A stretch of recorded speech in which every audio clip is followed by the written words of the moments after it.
Assalamualaikum warahmatullahi wabarakatuh. Kembali lagi di channel Berita Mistis. Untuk kisah kali ini masih melanjutkan dari kisah yang sebelumnya, yaitu sebuah kisah yang diambil dari Kaskus dari tulisannya Mak Gendis, yaitu sebuah kisah yang berjudul Gendis.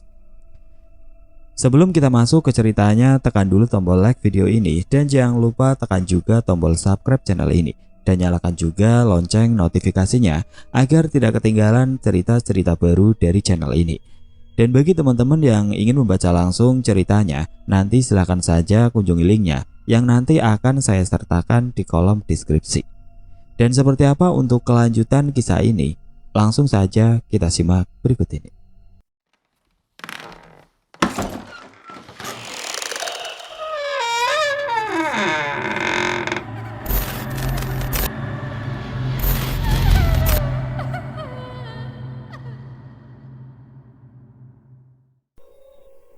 Setelah hampir 10 menit, perlahan-lahan tangisan Gendis mereda.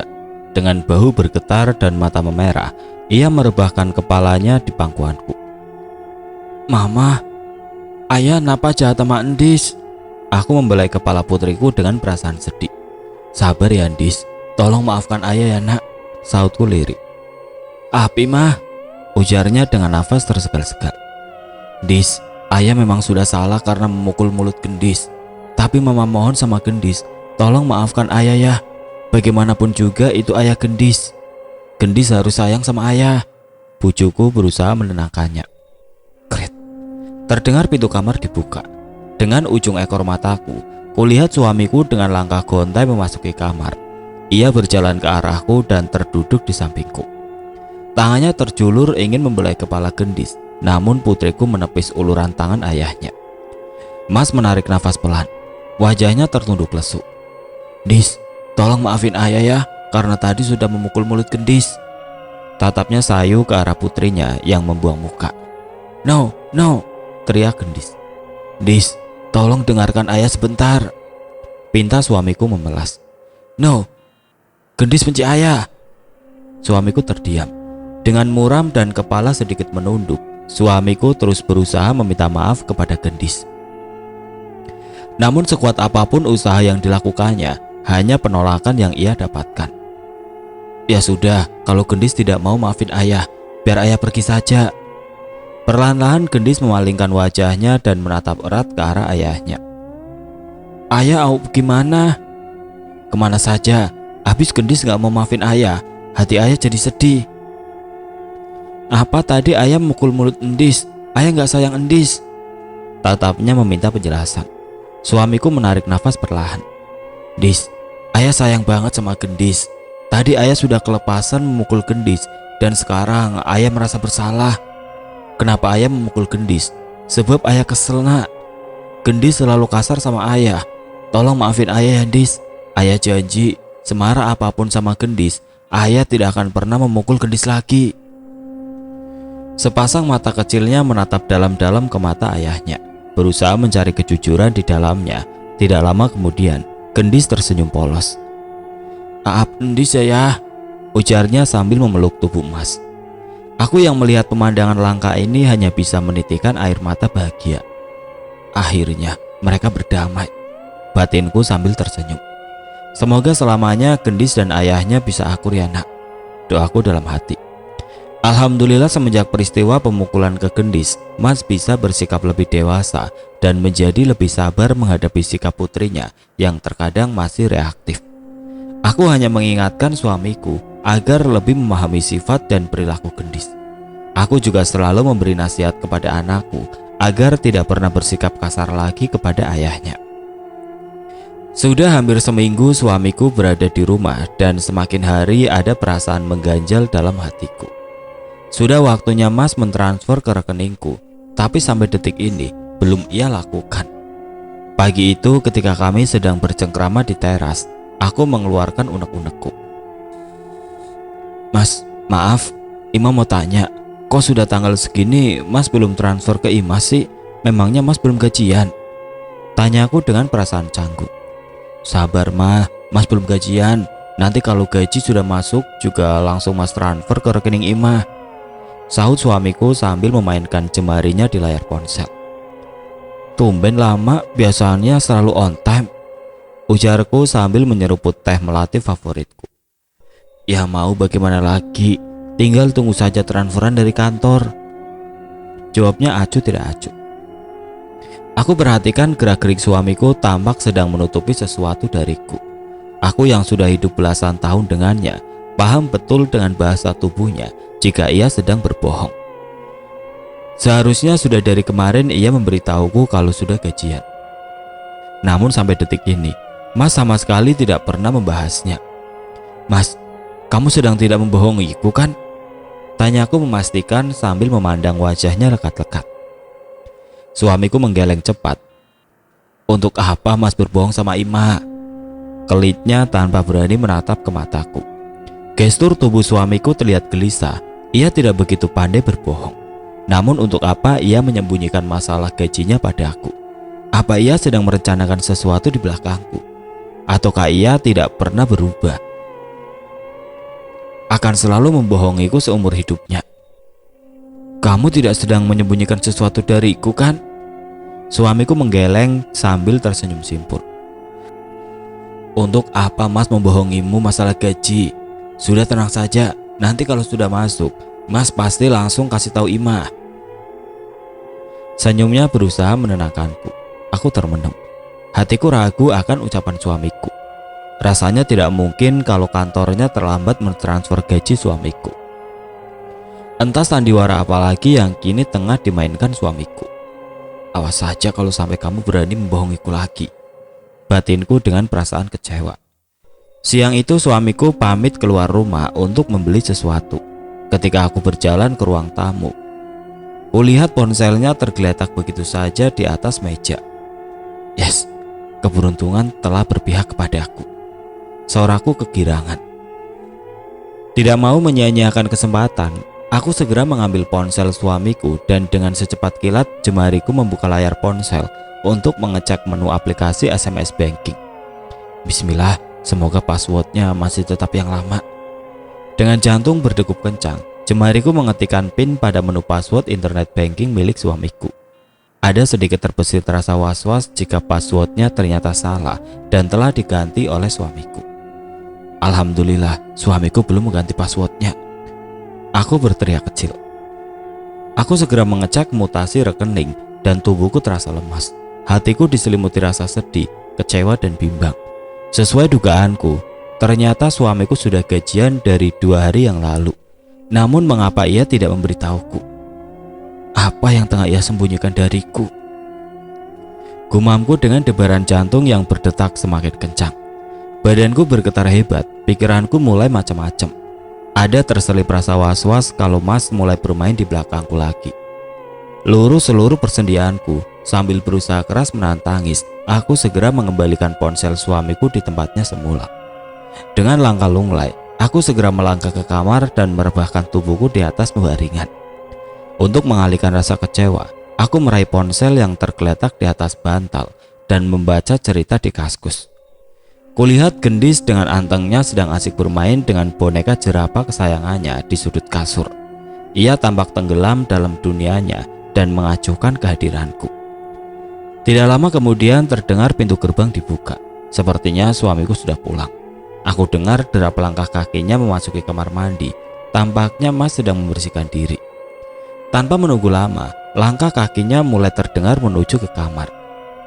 Jantungku bergemuruh kencang.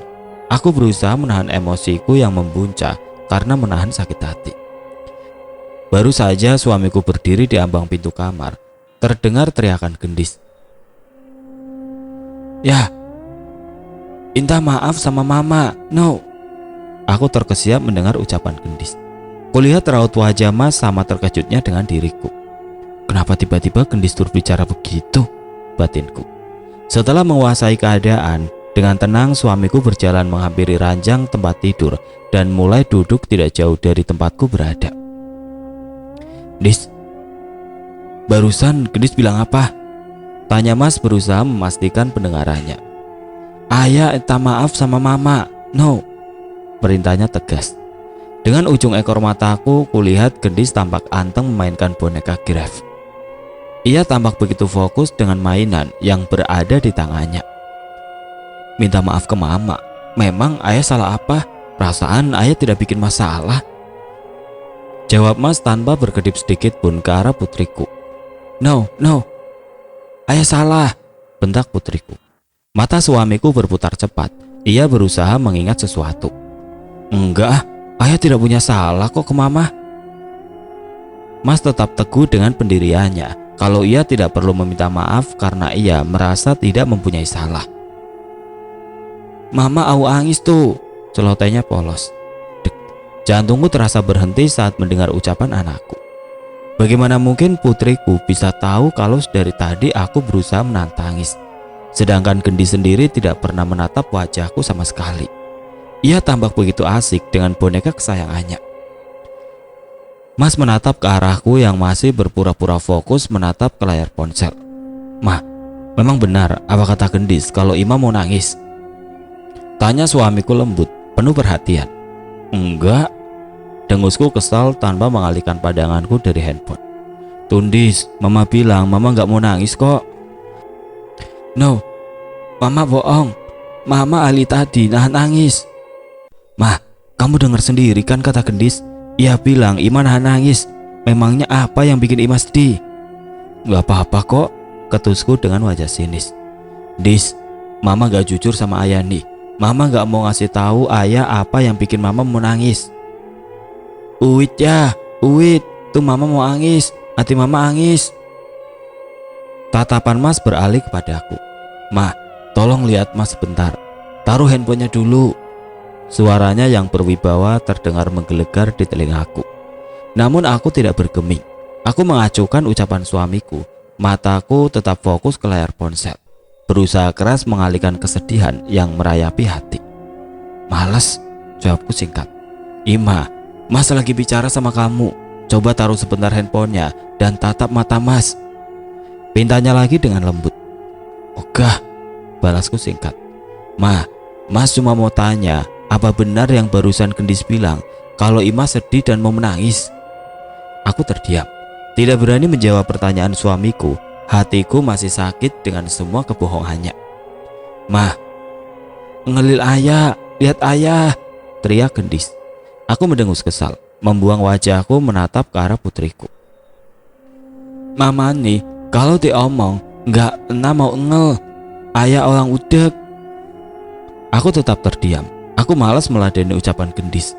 Walau dalam hatiku bertanya-tanya, bagaimana putriku bisa tahu kalau hatiku sedih dan aku sedang menahan tangis. Dan yang terpenting, dari mana anakku bisa tahu kalau ini menyangkut masalah duit. Ah, mama nih, bikin Dis kesel aja, teriaknya gusar. Gendis mengangkat tubuhnya. Ia berdiri dan berjalan menuju ke arahku dengan tatapan marah. Putriku berusaha mengangkat kepalaku dan membuatnya menoleh ke arah suamiku yang masih terduduk di tepi ranjang. Lihat ayah, no main HP. Mah, duduk, nebobo. Males ah, balasku dengan tidak bersemangat. Mama nih, susah ilangin. Dengan bersusah payah, Gendis terus berusaha mengangkat tubuhku agar tidak tiduran. Namun tenaganya tidak sekuat tenagaku. Putriku mulai kewalahan, nafasnya terlihat ngos-ngosan. Aku yang tidak tega melihat perjuangan putriku segera bangkit dari tidurku dan duduk tidak jauh dari Gendis. Nah, itu Wong. Alo Gendis omong, mama enger. Entah apa yang sedang direncanakan putriku. Sekarang ia berjalan menuju ke ayahnya. Ia menarik tangan Mas untuk mendekat ke arahku yang sedang tertunduk lesu. Tangan mungilnya meraih kepalaku dan mendekatkannya ke kepala Mas hingga kening kami saling bersentuhan. Jarinya mengusap lembut pucuk kepalaku dan ayahnya. Tubuh mungilnya mendekap erat kepala kami berdua. Seketika itu juga emosiku sirna. Hangat dan damai, itu yang hatiku rasakan. Mama, ayah, no berantem. Gelap, Uma jadi gelap. Nasihatnya pada kami berdua. Ayah minta maaf mama, ujarnya tanpa melepaskan pelukannya. Dengan kening yang masih saling beradu, suamiku mulai meminta maaf kepada aku. Mah, tolong maafin Mas ya kalau Mas ada salah. Suaranya yang tulus membuat pertahananku jebol. Aku mulai menangis sesekukan. "Iya, Ima maafin, tapi kenapa Mas bohongin Ima?" ujarku sambil terisak-isak. "Bohong apa, Mah? Tadi Ima geratak handphone Mas. Ima lihat kalau Mas sudah gajian, tapi kenapa Mas bilang belum?" "Oh itu," ujar suamiku sambil tertawa pelan. "Mas tidak ada maksud apa-apa kok, swear deh. Jadi bener yang Gendis bilang kalau Ima dari tadi menahan tangis gara-gara masalah gaji." Aku mengangguk lemah. Jemarinya yang hangat mengusap lembut pipiku yang basah terkena buliran air mata. "Maafin Mas ya kalau sudah bikin Ima sedih." Aku tersenyum sambil menyeka air mata di ujung pelupuk mataku. "Nah itu dong, jadi orang tua harus saling sayang, cinta, hormat." "No bohong," nasihatnya lagi seraya melepaskan pelukannya. "Gendis sayang mama, ayah, Gendis anak mama ayah," ucapnya sambil tersenyum manis. "Be good," ucapnya sambil menepuk-nepuk bahuku dan Mas. Setelah itu ia berjalan ke ujung tempat tidur dan kembali bermain dengan boneka jerapahnya. Aku dan Mas tertegun sejenak. Kami saling menatap keheranan. Perilaku putriku bisa dibilang tidak wajar. "Mah, emangnya tadi Ima cerita ke Gendis tentang masalah gaji?" bisik suamiku pelan. "Enggak Mas, ngapain juga Ima cerita masalah gaji ke Gendis? Kalau yang Ima menahan tangis bagaimana? Apa cerita juga ke Gendis?" Dengan wajah cemberut aku menggeleng cepat. "Enggak lah, ngapain sih Ima harus curhat sama Gendis? Malu-maluin saja." "Mas tidak habis pikir, bagaimana mungkin Gendis bisa tahu tentang apa yang Ima pikirkan dan rasakan?" desisnya pelan. Aku menggigit bibir bawahku. Mataku melihat ke arah Gendis. "Entah Mas, apa jangan-jangan Gendis bisa membaca pikiran Ima?" Suamiku terdiam untuk beberapa saat. "Bisa jadi Mah, soalnya kan tidak ada yang memberitahu Gendis masalah ini," jawab suamiku. "Tapi kok bisa ya kita punya anak seperti Gendis? Mas benar-benar tidak habis pikir." Aku tersenyum simpul. "Apa yang tidak mungkin Mas jika Allah sudah berkata kun fayakun?" Seolah membaca pikiran suamiku, Gendis menoleh ke arah kami. Ia tersenyum manis. "Gendis tahu ayah lagi mikir apa?" ucapnya sambil mengerlingkan mata. "Ayah lagi ingung sama Endis," ujarnya tertawa riak. Sambil tersenyum kikuk, suamiku melirik ke putrinya. Kedua bola matanya memandang takjub dan kagum ke arah Gendis yang meneruskan kembali bermain dengan bonekanya. "Gendis, ternyata memang benar kalau kamu ini anak istimewa," desisnya lirih. Gendis tahu dari mana kalau ayah sedang bingung sama kelakuan Gendis?" Sambil terus memainkan boneka di tangannya, Gendis tersenyum. "Sini ayah," tunjuknya ke kepala. Ternyata dari pikiranmu ya nak." "Sudah Mas, biarkan saja Gendis, jangan ditanya-tanya terus, kasihan. Ima takut kalau Gendis merasa tidak nyaman." "Iya Mah." Suamiku terdiam sejenak.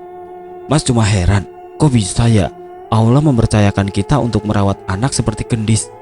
Kita yang banyak dosa malah mendapat titipan ciptaannya yang sangat istimewa," ujarnya dengan mata menerawang.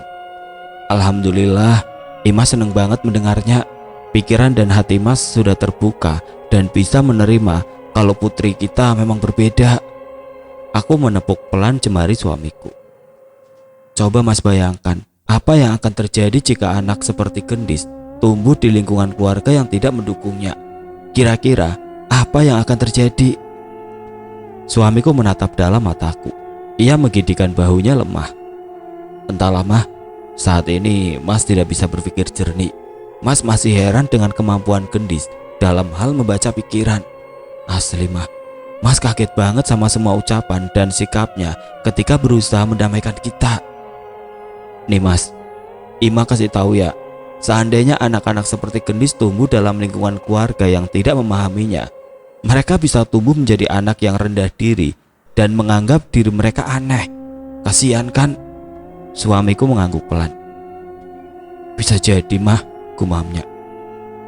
"Seandainya Mas memang tidak mempercayai ucapan Gendis, cukup Mas simpan saja dalam hati.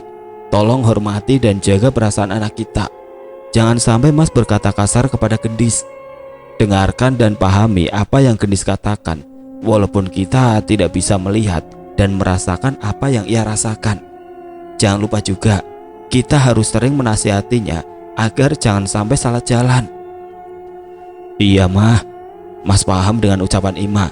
Mas juga tidak mau kalau Gendis tumbuh menjadi anak minderan. Mas sayang banget sama Gendis, ucapnya seraya menitikkan air mata. Syukurlah kalau begitu. Hati Ima sekarang sudah lega karena Gendis akan selalu mendapat support dari orang tuanya. Kita harus kompak dalam mendidik Gendis ya Mas, biar Gendis menjadi anak soleha, hidup penuh berkah dan selalu lurus jalannya. Amin. Aku menghela nafas berat. Jujur, sebenarnya Ima sendiri justru merasa sedikit was-was. Memangnya apa yang Ima takutkan? Telisik suamiku. Bayangkan saja Mas, dari lahir Gendis sudah bisa melihat mereka. Seiring bertambah usia, kemampuannya semakin bertambah. Bagaimana nanti kalau ia dewasa? Apalagi yang bisa Gendis lakukan? Anak kita ini benar-benar penuh kejutan. Benar juga kata Ima, mungkin pilihannya hanya dua. Seiring berjalannya waktu, kemampuan Gendis perlahan-lahan akan menghilang atau mungkin malah akan bertambah kuat. Hanya Allah yang tahu, gumam suamiku. Mah, ya, teriak putriku. Apa nak? Endis sayang mama, Endis sayang ayah. Sama Endis, ayah dan mama juga sayang banget sama Gendis. Terima kasih sudah hadir ke dalam hidup ayah dan mama, jawab Mas sambil menitikkan air mata. Ayah aengeng. Kok ayah cengeng sih? Tuh ayah angis, ejek putriku sambil memamerkan deretan giginya yang rapi. Ini namanya bukan cengeng, tapi bahagia. Iya, ini namanya tangis bahagia. Endis tak tahu. Sini Endis, ayah memangku Gendis. Sayang banget ayah sama Gendis. Sambil memeluk boneka, putriku berjalan menghampiri Mas dan duduk di pangkuannya. Suamiku merengkuh tubuh mungilnya, membelai lembut rambutnya dan menciumnya dengan penuh cinta kasih. Terima kasih ya Endis, terima kasih, bisiknya pelan. Seperti paham dengan yang dirasakan suamiku, Gendis mengangguk pelan dan menggenggam erat jemari ayahnya. Pagi itu terlihat begitu cerah, secerah hatiku yang sedang diliputi perasaan bahagia.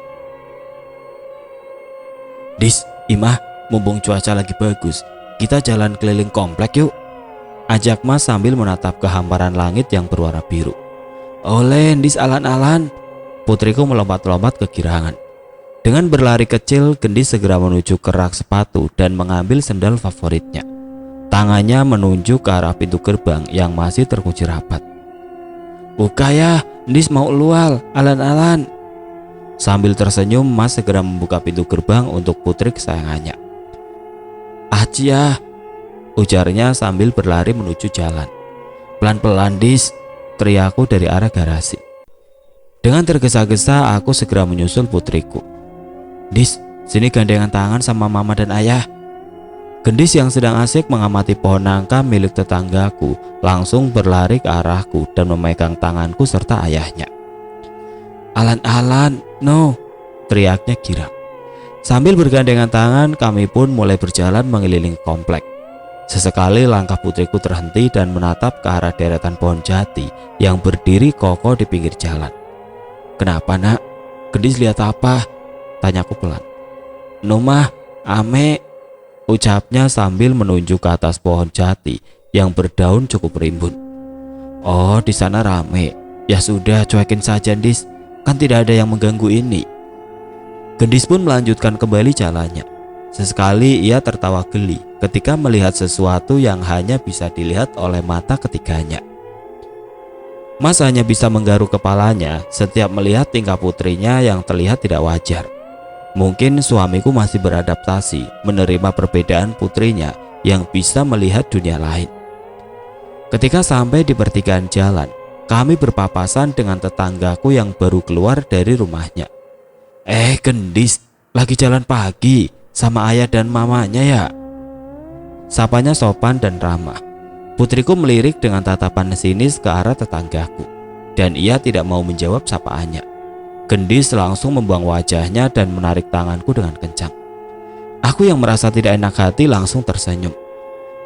Iya nih bu, mumpung cuaca lagi cerah. Permisi bu, jawabku sambil menundukkan sedikit kepala dan berlalu dari hadapan tetanggaku. Silakan mbak, jawab beliau sambil terus mengamati putriku. Setelah agak jauh, aku langsung menasihati Gendis. Gendis, kalau disapa orang harus menjawab sayang.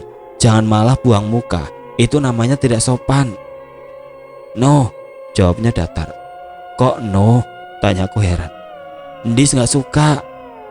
Gendis gak suka apa? Putriku termenung sejenak. Gendis gak suka ibu tuh mah. Memangnya kenapa sama ibu tadi? Kok Gendis bisa tidak menyukai beliau? Tanyaku penuh rasa ingin tahu. Bu itu sifatnya gak bagus mah. Gak bagus gimana Dis? Celetuk suamiku yang sedari tadi hanya mendengarkan pembicaraanku dan putrinya. Orangnya Aat ya. Artinya Aat. Jahat. Suamiku keheranan dengan jawaban yang diberikan oleh putrinya. Bu itu Aat. Sifatnya gak bagus. Gak bagus gimana? Orangnya irian ya. Suka ngomongin orang. Dis gak suka. Aat. Ya Aat. Loh, memangnya Gendis tahu dari mana kalau sifat ibu tadi irian? Gendis dapat bahasa irian dari mana? Cecar suamiku. Sini, tunjuknya ke kepalanya. Suamiku tidak melanjutkan pertanyaannya.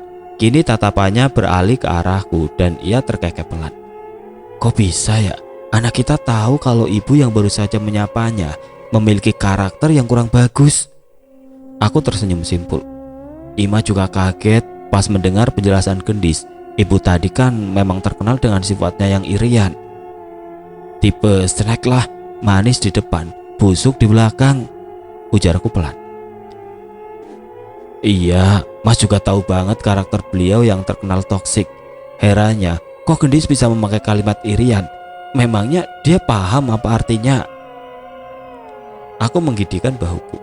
Entah Mas, hanya Gendis yang tahu. Yang pasti Ima tidak pernah mengajari kalimat itu ke Gendis. Iya Mas percaya kok, ujarnya seraya menatap hangat ke dalam bola mataku. Mah, apa? Terima kasih ya. Terima kasih untuk apa? Terima kasih karena sudah merawat dan mendidik Gendis menjadi anak yang baik. Aku mengerling ke arah suamiku dan memberikan senyuman terbaikku. Kalau itu mah gak perlu berterima kasih. Memang sudah tugas seorang ibu untuk mendidik anaknya. Lagian daripada cuma ngucapin terima kasih, mending Mas transfer lagi ke Ima. Godaku sambil tertawa kencang. Mama ayah pacaran. Goda putriku sambil tertawa girang. Dengan geli aku dan suamiku saling berpandangan satu sama lain dan langsung tertawa lepas. Setelah puas berjalan-jalan mengelilingi komplek, Mas segera mengajakku pulang. Dengan hari riang dan bernyanyi kecil, kami melangkah pelan menuju ke rumah. Sesampainya di rumah, aku dan suamiku langsung selonjoran di teras. Sedangkan Gendis tanpa merasa letih sedikit pun langsung naik ke atas trampolin dan meloncat-loncat kegirangan. Lumayan juga ya keliling kompleks sambil jalan kaki, ujar suamiku sambil mengusap peluh yang membasahi keningnya. Tapi badan menjadi seger kan Mas? Iya Mas, seger dan sehat. Mumpung Mas masih di rumah, kita harus sering jalan pagi bersama. Aku mengacungkan jempolku. Sip, Ima setuju Mas.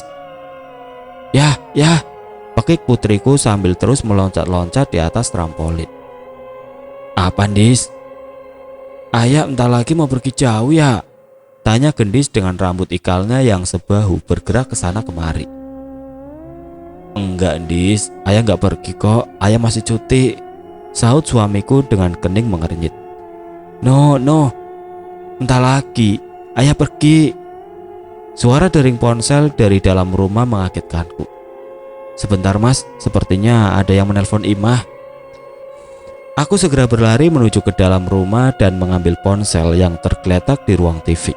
Kulihat di layarnya tertera nama adikku Aan. Dengan cepat aku menyentuh layar ponsel yang bergambar telepon berwarna hijau. Baru saja aku ingin mengucapkan salam, Terdengar suara teriakan adikku dari ujung sana. "Teh, sopan sedikit napa sama kakaknya. Apa susahnya mengucapkan salam?" bentakku ke Aan. "Sorry teh, urgent nih." "Penting apaan? Mau minjam duit?" ketusku. "Punya kakak kok nggak sopan banget ya." "Terus mau apa?" "Ada ponakan Aan nggak?" "Ya adalah, itu lagi main trampolin di teras." "Aan bisa ngomong sebentar sama Gendis nggak?" "Sebentar, Teteh tanya dulu ke Gendis." Aku segera melangkah menuju ke teras. "Nis, ini Om Aan mau ngobrol sama Gendis," tanyaku baik-baik ke putriku yang masih asik melompat-lompat di atas trampolin. "No, Gendis kiain." "An, Gendis nggak mau ngomong sama kamu. Dia masih asik loncat-loncatan." Yah, suara adikku terdengar lemah. "Tolong di speaker aja deh teh, biar Gendis bisa mendengar suara Aan," pinta adikku lagi. "Sebentar," jawabku sambil menyalakan tombol speaker dan mendekatkannya ke arah Gendis. "Sudah Teteh speaker, memangnya mau ngomong apa sih sama Gendis? Kok sepertinya penting banget." "Udah, Teteh dengerin saja ya." "Oke, ya udah buruan ngomong ke Gendis." "Mbak Gendis yang baik, ini Om Aan. Om mau tanya sama Mbak Gendis. Semalam pas Om Aan pergi keluar kota, di tengah jalan tahu-tahu ada suara seperti orang jatuh menimpa atas mobil Om Aan. Kira-kira itu apa ya?" Gendis menghentikan loncatannya. Ia terdiam menatap ke arahku. Om, itu cewek iseng." "Oh, semalam yang numpang di mobil Om Aan itu perempuan ya?" Gendis mengangguk cepat. "Heeh, tapi nggak jahat." "Alhamdulillah kalau nggak jahat, berarti sekarang itu perempuan sudah nggak ngikutin Om Aan ya?" "No, udah lagi pulang." "Mbak Gendis, ceweknya cakep apa enggak? Kalau cantik nggak apa-apa deh ikut sama Om Aan," ujar adikku sambil tertawa kencang. "Jelek, ceweknya jelek, no cakep," teriak Gendis dengan wajah memerah. "Ah, kalau jelek jangan ikut Om Aan. Ya sudah Mbak, terima kasih mau jawab pertanyaan Om Aan. Bendis." "Be Om." "Ya sudah Teh, Aan cuma mau nanya itu doang sama Gendis. Terima kasih ya Teh." "Oke deh, hati-hati Aan, jaga diri baik-baik." "Siap bos." Adikku pun mengakhiri panggilannya. Baru saja aku menaruh ponselku di atas meja teras, terdengar nada ringtone ponsel suamiku berbunyi kencang. Tanpa disuruh oleh Mas, aku bergegas menuju ke ruang tamu dan mengambil ponselnya. Kulihat, Office sedang menelpon suamiku. Setengah berlari aku menuju ke teras dan menyerahkan ponsel ke tangan suamiku. "Siapa?" tanya Mas. "Kantor Mas yang nelpon." Suamiku segera bangkit dari duduknya dan menjawab panggilan masuk. Ia berjalan agak menjauh dariku yang terus memandang ke arahnya. Kuperhatikan raut wajah suamiku berubah serius dan sesekali ia menganggukkan kepalanya. Tidak lama kemudian ia mengakhiri telepon dan kembali berjalan menuju ke arahku. Wajahnya terlihat begitu tegang.